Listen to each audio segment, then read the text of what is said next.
Bom, então qual é a infraestrutura, vamos dizer assim, mínima para que a gente possa implantar o RPA?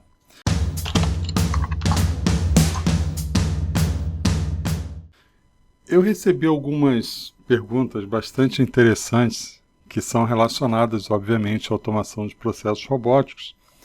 Através lá do meu LinkedIn, eu decidi fazer aqui esse vídeo para que outras pessoas que porventura tenham essas mesmas dúvidas possam também ter acesso a essas informações. Então, a automação de processos robóticos ainda é um assunto relativamente novo, embora a gente já automatize coisas e processos há muitos séculos até. Então, eu vou listar aqui essas perguntas e expondo as suas respostas, é claro que baseado unicamente na minha própria experiência, tanto em desenvolvimento de RPA, em implantação e em treinamentos que eu forneço de automação de processos robóticos. Então, vou colocar aqui na tela a primeira pergunta, e ela é sobre a infraestrutura recomendada para a execução de robôs RPA. Então, a pergunta é essa aqui: é comum rodar o robô em máquina virtual? Para responder essa pergunta, primeiro eu quero dar uma visão geral de uma estrutura de um ambiente de RPA. Essa arquitetura que eu estou apresentando aqui na imagem, aqui na tela, é a arquitetura que é empregada pelos maiores players do mercado de RPA, isso no nível mundial. Se você pegar ferramentas como, por exemplo, vou listar apenas algumas aqui, como UiPath, Automation Anywhere, Automation Edge, Electronic, Blue Prism, você vai encontrar essa arquitetura básica, onde a gente tem uma área de orquestração. Esse pilar, na maioria dos casos, está na nuvem, né, na cloud. Ele é chamado de orquestrador, embora cada player defina um nome específico do seu determinado produto, obviamente. Mas ele é chamado assim, ele é conhecido como orquestrador porque é onde é feito o gerenciamento e o controle das automações.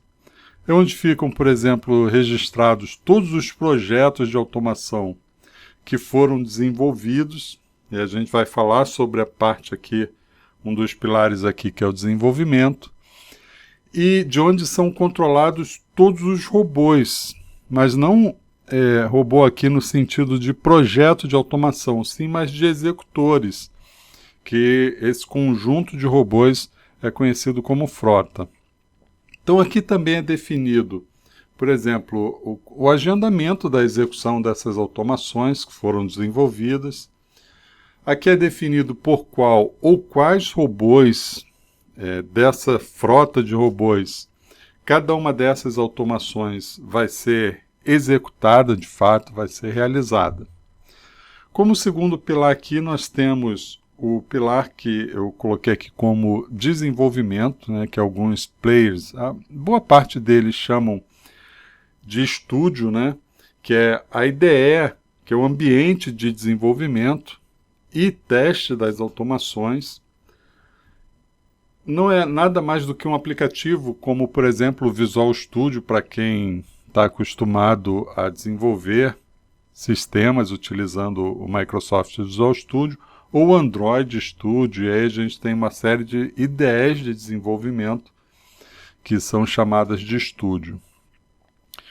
O que nós temos nesse pilar? Esse pilar ele permite que um desenvolvedor possa realizar o desenvolvimento do projeto de automação e possa testá-lo antes que esse projeto, essa automação, seja enviada para o orquestrador, para que a partir desse orquestrador haja o agendamento das suas execuções nos seus devidos robôs, nos seus devidos executores. A grande maioria dessas ideias voltadas para a automação de processos, elas trabalham no conceito de low code, onde o desenvolvedor escreve pouquíssimo código, há pouquíssima necessidade de escrever código na mão. Em alguns casos, até dependendo da automação, se consegue até alcançar o nível de no-code, onde você não precisa escrever nenhuma linhazinha de código para alcançar ali uma automação. E aí, embora a execução de uma automação de processos possa ser iniciada diretamente aqui pela IDE de desenvolvimento, isso só deve ocorrer com objetivos muito específicos, como principalmente, né, o objetivo de testes funcionais e até mesmo testes não funcionais, dependendo do caso dessa automação. Em terceiro ponto aqui nós temos o executor, né, o pilar da execução. Esse pilar é o que de fato faz os passos que foram definidos no processo de desenvolvimento das automações de processos. Quando um projeto de automação de processos que foi agendado no orquestrador para ser executado é acionado, então o orquestrador pega esse pacote, esse desenvolvimento e envia para algum executor. Não é ele que executa e nem envia para o desenvolvimento, ele envia para um executor. E esse executor é quem vai de fato fazer cada procedimento que foi definido ali no projeto de desenvolvimento da automação. Então, na prática, esse executor aqui nada mais é do que um aplicativo também, só que ele fica em execução num determinado computador o tempo todo, 24/7, né? Aguardando que seja enviado para ele os passos que ele deve realizar. Isso vem através de um pacote de um desenvolvimento. Normalmente, esse aplicativo ele é um serviço no sistema operacional. Um serviço é um programa que fica em execução em background. Se você olha para a tela do computador, você nem sabe que aquele aplicativo está em execução, mas ele está ali escutando, aguardando que o orquestrador envie então os códigos, o pacote que ele deve executar.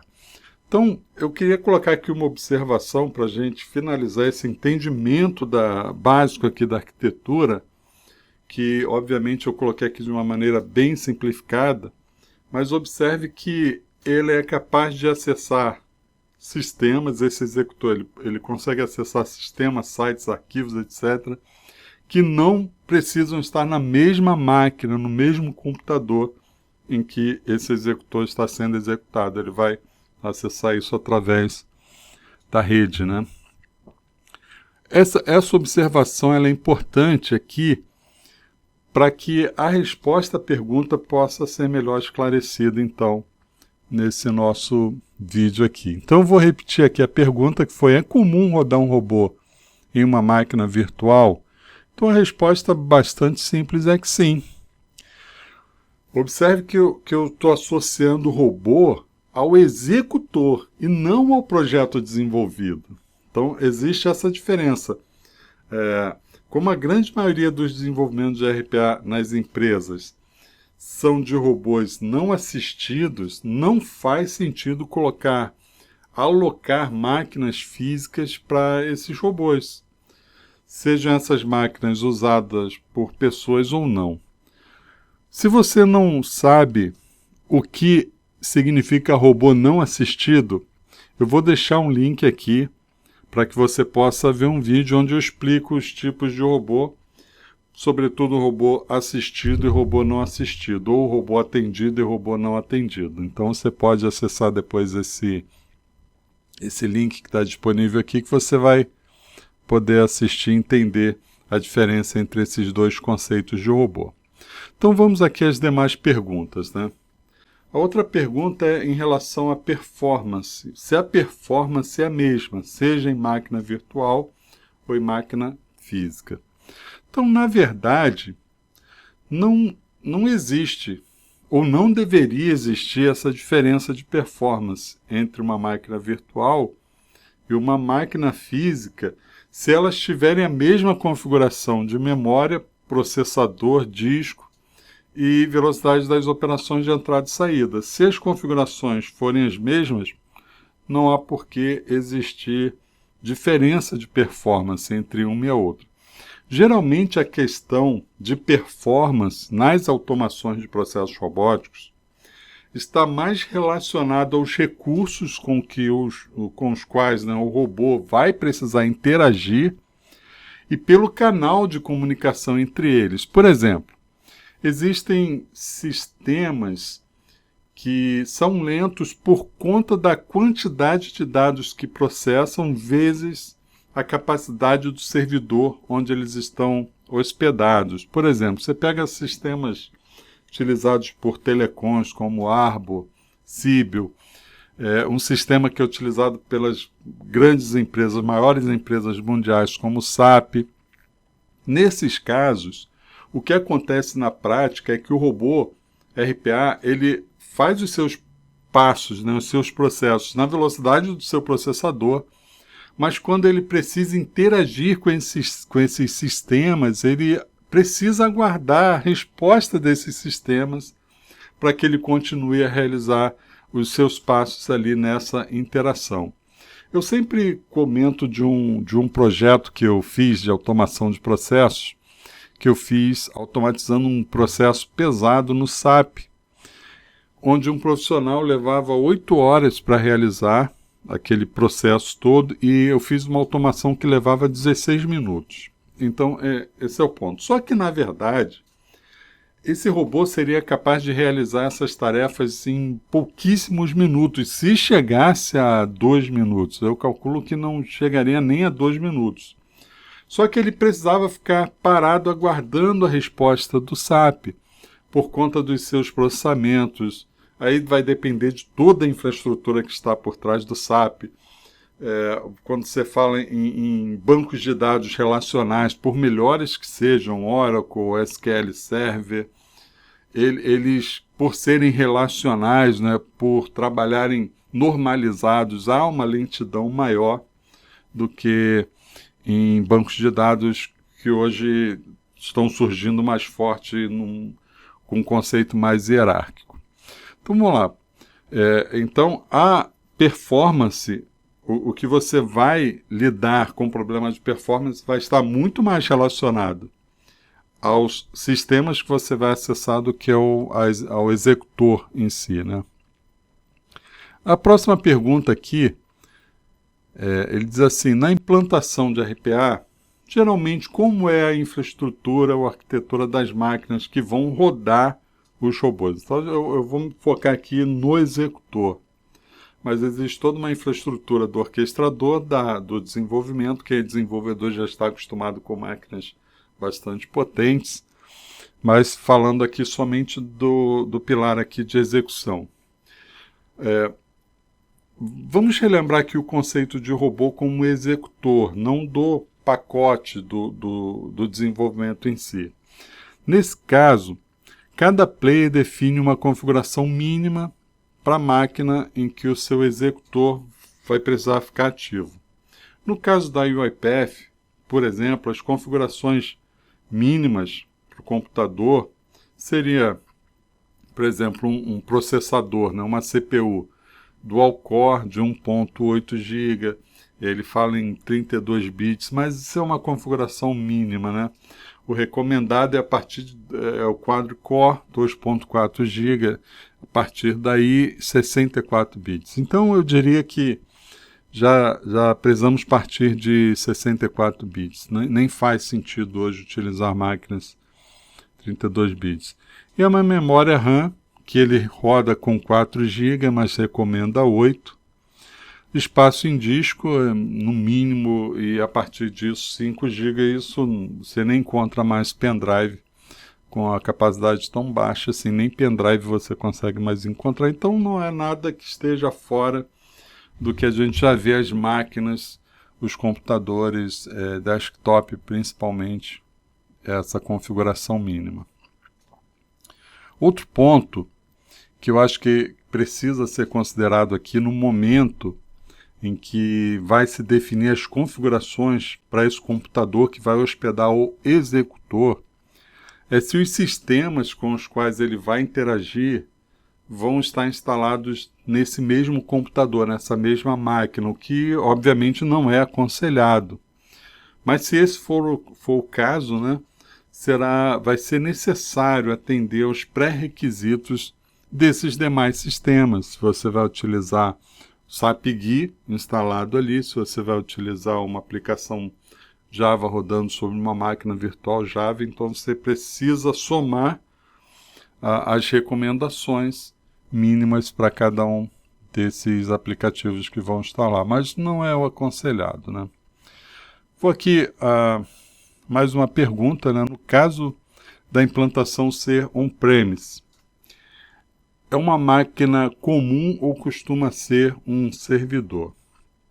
Antes de responder, só para esclarecer, on-premise significa, eu vou falar aqui sempre de uma maneira muito simples, as coisas às vezes são um pouquinho mais complexas, mas eu quero simplificar aqui. Quando eu falo de on-premise, significa que o hardware e o software dos servidores vão estar alocados na própria empresa, né? No local de servidores da própria empresa. Então vamos lá. Como isso está relacionado a sistema operacional, na minha opinião, eu entendo que o sistema operacional desktop seja melhor para o executor. Veja bem, eu estou falando aqui de executor. Se eu estou falando que eu vou hospedar o orquestrador on-premise, aí há necessidade de que seja um sistema operacional de servidor. Mas para o executor, eu entendo que o melhor seja um desktop, até por conta do próprio peso que um sistema operacional de servidor difere de um sistema operacional desktop. Mas isso depende de diversos outros fatores, né? De como essas máquinas vão estar alocadas na empresa. Se for num rack de servidores, obviamente vai fazer parte de um servidor, e aí depende da estrutura da área de infraestrutura da empresa, né? E uma pergunta também relacionada a isso que é bastante interessante. A máquina que vai ser o executor, ela fica totalmente dedicada ao robô, ou seja, 24/7, né, 24 horas nos 7 dias da semana, ela vai ser usada somente para execução. Eu não gosto muito de respostas do tipo depende, mas nesse caso eu não tenho como dar uma outra resposta, né? Porque, de fato, depende do quanto esse robô vai ser demandado. Vou dar alguns exemplos, né? Se ele for executar apenas um processo no dia, e vamos dizer que esse processo dure 15 minutos, não faz sentido ter uma máquina dedicada para esse robô e ela ser usada apenas 15 minutos por dia.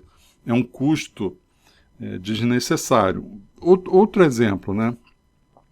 Vamos dizer que esse robô só vai executar processos no período noturno. De novo, não faz sentido eu ter uma máquina parada para ser executada apenas no período noturno. Essa máquina ela pode ser utilizada durante o dia por outros usuários para realizar outros serviços durante o dia. Agora, se é um processo, de novo, né, que ele vai ficar executando tarefas 24/7, né, o tempo inteiro, vai ter uma fila de tarefas e ele vai ficar executando ali, então vai ser obrigatório que essa máquina ela seja uma máquina dedicada.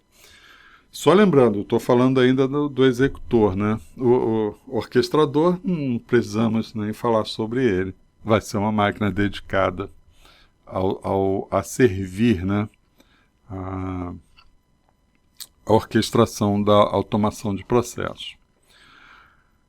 Mais uma aqui. E no caso de ser uma implantação cloud computer, né, na nuvem? Então eu tenho o on-premise, que é local na minha empresa, e eu tenho o cloud, que é na nuvem.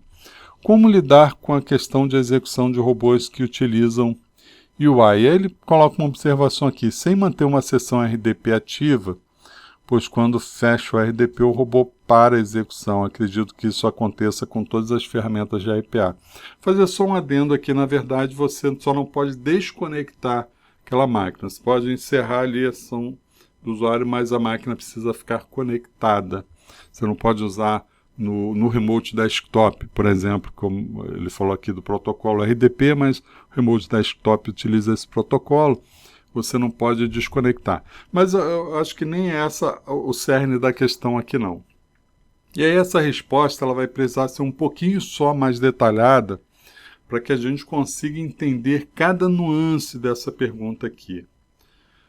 Os robôs RPA têm duas formas principais de interação com os recursos. Recursos aqui, sistemas, né, que ele vai automatizar.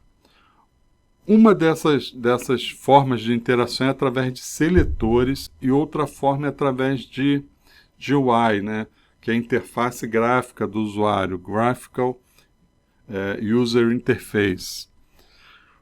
E aí vamos explicar um pouquinho o que são esses seletores e o que é essa interface gráfica do usuário. Então, os seletores, por exemplo, se eu pegar uma aplicação web, eu tenho uma página web que eu vou automatizar. Os elementos dessa página, que aparecem para mim lá como botões, campos para eu colocar informações, labels que aparecem com informações para mim, todas elas são formadas através de tags HTML. Por exemplo, se eu precisar construir um botão em uma página HTML, eu utilizo a tag button. Se eu quero apresentar uma imagem na página HTML, eu utilizo a tag IMG. Se eu quiser colocar um campo editável, né, de entrada de dados, que a pessoa pode digitar informações, a gente usa, por exemplo, a tag input. Então são tags. Essas tags elas podem ser utilizadas como seletores, porque elas podem receber uma identificação, um ID com um nome único naquela página para que eu consiga interagir com aquele elemento.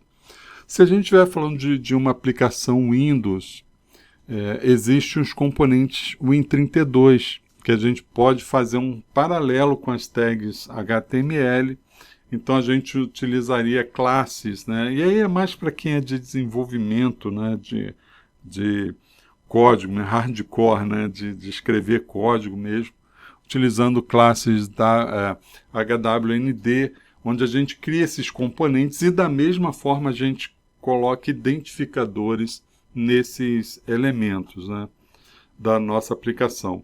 Então, tanto essas tags HTML como esses componentes do Win32, eles são chamados, no momento da automação, né, de seletores, porque são eles que permitem que o robô seja capaz de selecionar os elementos corretos nessa aplicação e realizar as tarefas de automação sabendo exatamente que eles estão interagindo com o elemento que eles precisam interagir. E aí o que é então esse UI, né? Essa interface gráfica, ou essa interface gráfica de usuário? É exatamente o que nós vemos relacionadas a essas tags HTML e a esses componentes Win32, só que a parte que é visível. Quando a gente fala de tags e componentes Win32, é algo que não é visível para nós. Quando nós falamos da interface gráfica, é a janela que nós vemos, o formato retangular de um botão, o formato de um campo de edição e o formato das letras e números que aparecem na tela para a gente. Então, nós temos mais facilidade, obviamente, de interagir com essas aplicações através dessa interface gráfica do usuário. Então, só para reforçarmos, sempre que a gente vê um botão, um label, um campo editável, uma imagem, etc., a gente está vendo a interface gráfica do usuário, que é a forma que a aplicação apresenta esses elementos e assim permite que a gente faça, então, essa interação. Vamos entender só mais alguns conceitos que são importantes aqui, que é a execução. Quando eu estou executando um programa, um aplicativo, existem duas formas básicas de execução, que uma é chamada de foreground e outra é chamada de background. As aplicações elas podem ser executadas dessas formas. Lembre-se que eu estou tentando simplificar ao máximo as coisas aqui, então não vou me aprofundar na complexidade disso, nas nuances que possam existir entre esses conceitos. Então, vamos lá. O que é foreground, né? Nesse tipo de execução, a aplicação ela está sempre visível na tela e a sua janela ela fica definida como janela ativa. Algumas aplicações exigem que a janela esteja ativa e interrompem a execução se não estiverem em foreground. Ou seja, se não estiver visível na tela, você clicou lá no botão de minimizar a janela, a aplicação ela interrompe a sua execução. A outra forma é o background. Nesse tipo de aplicação, de execução, né, a aplicação ela não precisa estar visível na tela e nem a sua janela precisa estar no estado ativo. São aquelas aplicações que você pode minimizar a janela, né, e até bloquear o computador, que ela permanece ali sempre em execução. Então são esses conceitos, embora superficiais, que eu passei aqui, de foreground e de background. Como um robô RPA interage, então, com essas aplicações? Basicamente, um robô pode interagir com uma aplicação usando, então, esses seletores ou utilizando a interface gráfica do usuário. Se o robô for capaz de automatizar, se um desenvolvimento de automação que a gente fizer for capaz de fazer essa automação utilizando apenas seletores, existe uma grande chance de que essa interação possa ser realizada totalmente em background. Isso acontece porque o robô vai ser capaz de acessar cada elemento, botão, campo, label, etc., por sua tag ou por seu componente Win32, né? Dependendo aí de que tipo de aplicação é. Ou seja, através dos seus recursos internos, daquilo que não é visível para nós, como seres humanos. É uma vantagem que o robô tem sobre isso, né? Como seres humanos, nós não conseguimos interagir com esses elementos através de tags e componentes em 32, mas o robô ele é capaz. Ou seja, utilizando esses recursos internos. Se o robô precisar acessar os elementos dessa aplicação através de interface gráfica do usuário, essa possibilidade de trabalhar, de o robô ser executado em background se torna extremamente remota, porque ele vai fazer essa interação com esses elementos através da interface gráfica, normalmente utilizando a posição X e Y do elemento na janela. Em alguns casos, a posição X e Y em relação à tela, ou X e Y, né, a linha coluna, para ele descobrir a posição em relação à tela ou em relação à janela. E aí, para que um determinado elemento seja acessado por essa posição X e Y, seja na janela ou tela, essa aplicação vai precisar estar em foreground e também ativa. Por quê? Porque você não pode correr o risco de ter uma janela sobrepondo a janela da sua aplicação, porque o robô simplesmente vai interagir com a posição X e Y e ele pode acabar acessando elementos de outra aplicação qualquer, e esse é o grande problema quando a gente precisa desenvolver robôs, por exemplo, que utilizem visão computacional, ou quando o robô precisa extrair dados de imagens através de extração de OCR, né, que é o reconhecimento óptico de caracteres, porque normalmente ele seleciona esses recursos através da posição X e Y da janela. Para a gente finalizar essa resposta, essa não é uma falha das ferramentas de automação de processos robóticos, e sim de como essas aplicações foram desenvolvidas. Porque pense o seguinte, toda a arquitetura que a gente tem de desenvolvimento, ela não foi criada pensando na possibilidade de serem automatizadas por ferramentas de RPA. Então, o RPA ele precisa se ajustar à forma em que os produtos, né, os desenvolvimentos estão estruturados. Então, existe a necessidade dessa adaptação para que a gente consiga chegar ao resultado desejado aí pelas nossas automações. Bom, é isso por hoje, né? Então, se você tiver perguntas sobre automação de processos robóticos, Pode colocar aí a sua pergunta, vai ter algum espaço aqui na janela, ou se você estiver assistindo pelo YouTube ou pelo Facebook, você vai ter o local aí de comentário. Coloque a sua pergunta, eu vou ter um grande prazer em te responder e a gente se vê no próximo post então. Um abraço.